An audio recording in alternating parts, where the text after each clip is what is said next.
warahmatullahi wabarakatuh. Perkenalkan, kami dari kelompok 4 akan membawakan materi yang berjudul Drama Akhir Sang Tirani. Saya Reza Febrian. Saya Zalfalia Putri. Saya Tasa Putri. Saya Mutiara Ramadhani. Saya Siti Gunawan. Saya Ahmad Kadafi dan Rafael Raja Suami.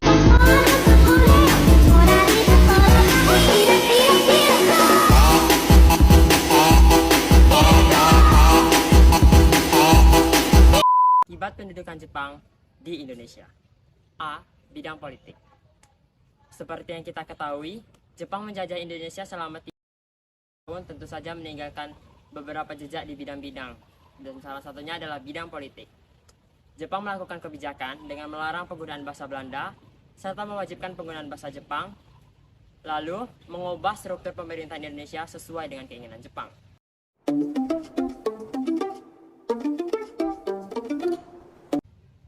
Jepang juga membentuk pemerintahan militer, angkatan darat dan udara, yang mana tersebar di berbagai wilayah berikut ini.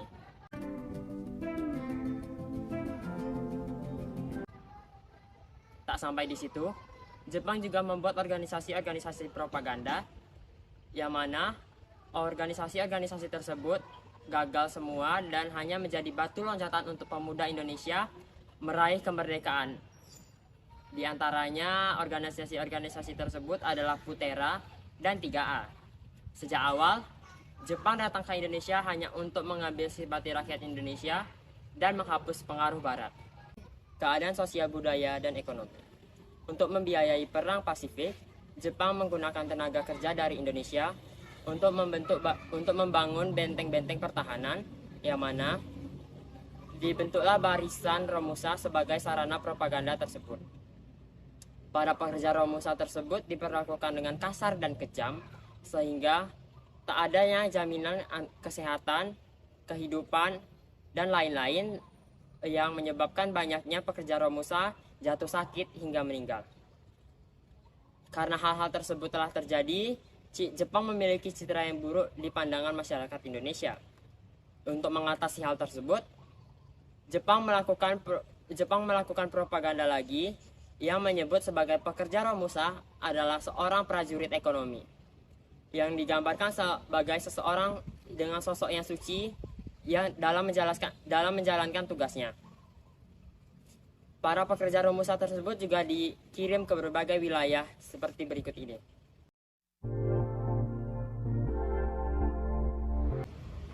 Itu, kondisi masyarakat mengalami kesulitan dikarenakan bahan pangan sulit ditemukan akibat para petani telah berubah profesi menjadi para pekerja Romusa. Selain itu, semua objek vital dan alat-alat produksi dikuasai dan dijaga dengan sangat ketat oleh Jepang. Untuk melakukan komunikasi antar pulau atau antar negara sangat sulit untuk dilakukan karena Jepang menguasai semua alat-alat komunikasi yang ada di Indonesia. Yang awalnya Jepang disambut dengan sangat baik hati oleh rakyat Indonesia, lama-kelamaan hal tersebut berubah dan menjadi sangat dibenci oleh rakyat Indonesia. Bahkan, Jepang lebih dibenci daripada kolonial Belanda karena dianggap lebih kejam daripada kolonial Belanda, meskipun menjajah dalam waktu yang hanya 3,5 tahun. Pendidikan. Pada masa pendudukan Jepang, sistem pendidikan di Indonesia mengalami kehancuran yang sangat parah, yang mana hanya ada sistem pendidikan selama 6 tahun, dan itu mempelajari bahasa Jepang, adat istiadat Jepang, lagu kebangsaan Jepang, dan hal-hal lain yang berhubungan dengan budaya Jepang. Lalu, perguruan tinggi ditutup pada 1943 dan beberapa dibuka kembali. Di sisi lain, Jepang menganjurkan pelajar Indonesia untuk mengikuti kemiliteran, yang mana hal tersebut bisa menjadi senjata yang akan kembali ke Jepang untuk melakukan perlawanan di waktu yang akan datang. D. Birokrasi. Dalam bidang birokrasi, dengan dikeluarkannya Undang-Undang Nomor 27 tentang aturan pemerintah daerah dan Undang-Undang Nomor 28 tentang aturan pemerintah Shu dan Kokubetsu Shi, maka berakhirlah pemerintahan sementara. Kedua aturan tersebut merupakan pelaksana struktur pemerintahan dengan datangnya tenaga sipil dari Jepang. Perbedaan antara masa penjajahan sebelumnya Dengan masa pendudukan Jepang, yaitu rakyat Indonesia, mendapat pengalaman dalam bidang militer, seperti ketentaraan, keamanan, dan pertahanan. Jepang melatih penduduk dengan latihan militer bekas pasukan peta yang menjadi kekuatan BKR, lalu berubah nama menjadi TKR, dan sekarang dikenal dengan TNI atau Tentara Negara Indonesia. B. Janji kemerdekaan. Pada tahun 1944, Jepang terdesak Angkatan Laut Amerika Serikat berhasil merebut kedudukan penting Kepulauan Mariana, sehingga jalan menuju Jepang semakin terbuka. Jenderal Hideki pun kemudian digantikan oleh Jenderal Junichi sebagai Perdana Menteri. Angkatan Udara Sekutu yang dimerontai pun mulai mengadakan pengeboman atas kedudukan Jepang di Indonesia. Rakyat mulai kehilangan kepercayaannya terhadap Jepang dalam melawan sekutu. Sementara itu, Jenderal Junichi memberikan janji kemerdekaan pada September 1944. Sejak itulah, Jepang memberikan izin kepada rakyat Indonesia untuk mengibarkan bendera merah putih di samping bendera Jepang, Hinomaru. Lagu Indonesia Raya boleh dinyanyikan. Sejak itu, Jepang mulai mengerahkan tenaga rakyat Indonesia untuk pertahanan. Mereka disiapkan untuk menghadapi musuh. Selanjutnya, Letnan Jenderal Kumakichi Harada mengumumkan dibentuknya Badan Penyelidikan Usaha-Usaha Persiapan Kemerdekaan Indonesia atau BPUPKI. Badan itu dibentuk untuk menyelidiki dan mengumpulkan bahan-bahan penting tentang ekonomi, politik, dan tantangan pemerintah sebagai persiapan kemerdekaan Indonesia. Semua anggota BPUPKI dari 60 orang tokoh-tokoh Indonesia ditambah 7 orang Jepang yang tidak punya suara. Sidang BPUPKI dilakukan 2 tahapan. Pertama berlangsung pada 28 Mei 1945 sampai 1 Juni 1945. Meskipun badan ini dibentuk oleh pemerintah militer Jepang, jalannya persidangan baik wakil ketua maupun anggota istimewa dari kebangsaan. Jepang tidak pernah terlibat dalam pembicaraan persiapan kemerdekaan. Semua hal yang berkaitan dengan masalah-masalah kemerdekaan Indonesia merupakan urusan pemimpin dan anggota dari Indonesia. Pada pidato sidang BPUPKI, Rajiman menyampaikan pokok persoalan mengenai dasar negara Indonesia yang akan dibentuk pada sidang tahap kedua yang berlangsung dari tanggal 10 Juni sampai 11 Juni 1945. Dibahas dan dirumuskan tentang Undang-Undang Dasar. Dalam kata pembukaannya, Rajiman Wodoyoningrat meminta pandangan kepada para anggota mengenai dasar negara Indonesia. Orang-orang yang membahas mengenai dasar negara adalah Muhammad Yamin, Supomo, dan Soekarno. Dalam sidang pertama, Soekarno mendapat kesempatan berbicara 2 kali, yaitu tanggal 31 Mei dan 1 Juni 1945. Namun, pada saat itu, seperti apa yang disampaikan oleh Rajiman selama 2 hari berlangsung rapat, belum ada yang menyampaikan pidato tentang dasar negara. Menanggapi hal itu, pada tanggal 1 Juni pukul 11 waktu Indonesia Barat, Soekarno menyampaikan pidato pentingnya. Pada saat itu, gedung Chuo Sangi mendapat penjagaan ketat dari tentara Jepang. Sidang saat itu dinyatakan tertutup. Dalam pidatonya, Soekarno mengusulkan dasar-dasar negara.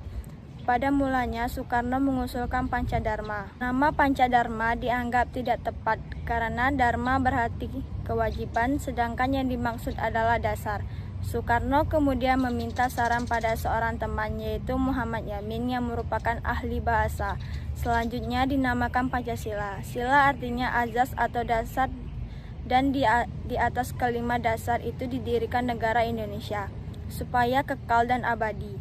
Pidato Soekarno itu mendapat sambutan sangat meriah yang belum pernah terjadi selama persidangan BPUPKI. Cindy Adam, penulis buku autobiografi Soekarno, menceritakan bahwa ketika ia diasingkan di ND Flores pada tahun 1934 sampai 1937, Soekarno sering merenung tentang dasar negara Indonesia mereka.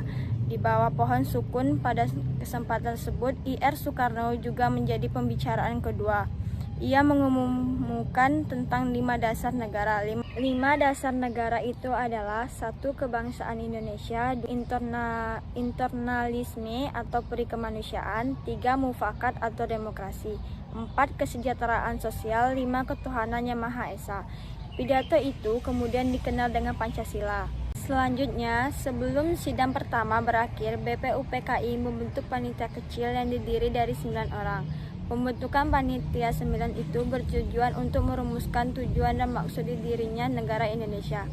Panitia kecil itu menghasilkan rumusan yang menggambarkan maksud dan tujuan Indonesia merdeka. Kemudian disusunlah rumusan bersama dasar negara Indonesia merdeka yang kita kenal dengan Piagam Jakarta. C. Panitia Persiapan Kemerdekaan Indonesia. Setelah BPUPKI dibubarkan karena tugas-tugasnya selesai, selanjutnya dibentuklah Panitia Persiapan Kemerdekaan Indonesia atau PPKI pada tanggal 7 Agustus 1945.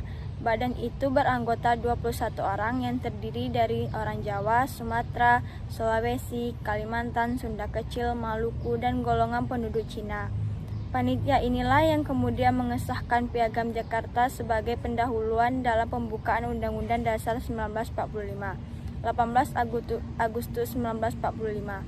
PPKI adalah singkatan dari Panitia Persiapan Kemerdekaan Indonesia, dalam bahasa Jepang disebut Dokuritsu Junbi Inkai.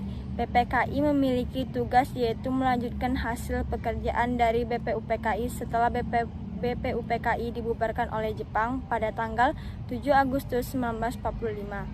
PPKI awalnya memiliki 20 anggota, namun pada akhirnya tanpa sepengetahuan Jepang, PPKI menambah 6 orang anggota lagi.